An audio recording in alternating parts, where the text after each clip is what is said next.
Sebagaimana kisah yang sering saya sampaikan tentang seorang raja yang memiliki wazir, menteri yang selalu mengatakan al-khair khiratullah, yang terbaik adalah pilihan Allah Subhanahu wa taala. Kisah ini sering disampaikan oleh para ulama, saya tidak tahu akan kesahihannya.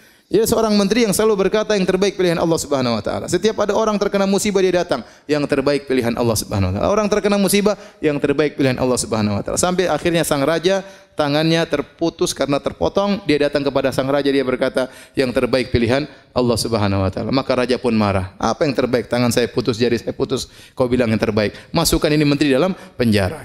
Begitu dimasukkan di penjara, dia mengatakan, yang terbaik pilihan Allah. Saya di penjara pun adalah yang terbaik. Suatu hari sang raja kemudian sedang berburu dengan menteri-menterinya, kemudian mereka berburu, kemudian mereka berburu, keasyikan berburu sampai keluar daripada daerah kekuasaannya.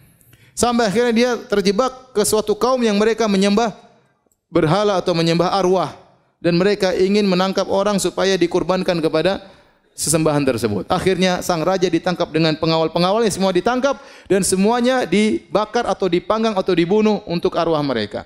Ketika sang raja ingin dibunuh, tiba-tiba ada seseorang dari penyembah berhala tersebut berteriak, ini tidak pantas orang ini untuk disembahkan kepada Tuhan kita. Kenapa? Tangannya ada yang cacat jarinya. Yang cacat tidak boleh. Seperti kambing, kalau ada kambing yang luka, tidak boleh. Ada kambing yang buta, tidak boleh. Ini tidak cacat untuk jadi korban.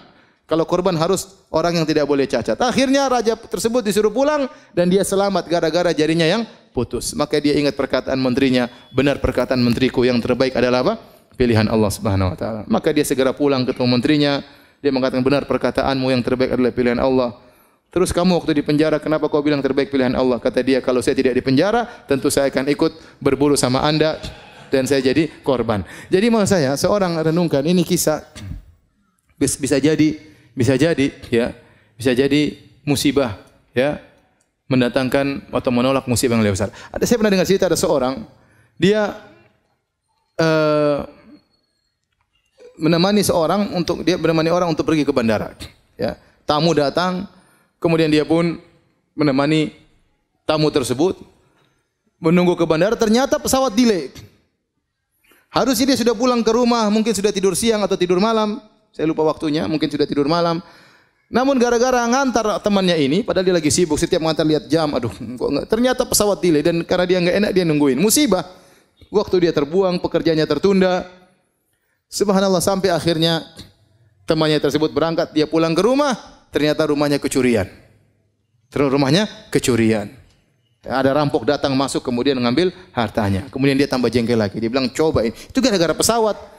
Coba kalau tadi saya pulang lebih cepat mungkin saya tidak kecurian. Maka ada tetangga yang negur, ya akhi, ihmadillah, pujilah Allah.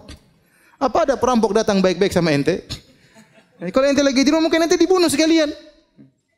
Ente bersyukur yang diambil cuma harta. Nyawa ente tidak diambil oleh para perampok tersebut. Oleh karenanya seorang kalau terkena musibah, ya dia bilang bisa jadi bisa jadi ini menolak musibah yang lebih besar.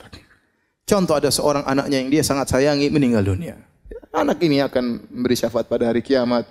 Dia pikir yang baik-baik aja. Bisa jadi anak ini besar belum tentu saya bisa ngurus dia, apalagi zaman sekarang dunia gadget, anak-anak sekarang sudah, kalau kita dengar berita mengerikan, anak SD berzina, mengerikan ya.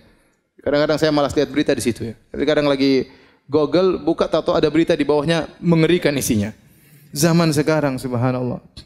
Zaman sekarang kita punya anak besar belum tentu bisa kita rawat, belum tentu bisa kita didik, bisa jadi bumerang bagi kita pada hari kiamat. Oleh karenanya ya, apapun musibah menimpa kita, ya, kita bilang ini insya Allah menolak musibah yang lebih besar. Kita tahu ataupun kita tidak ketahui.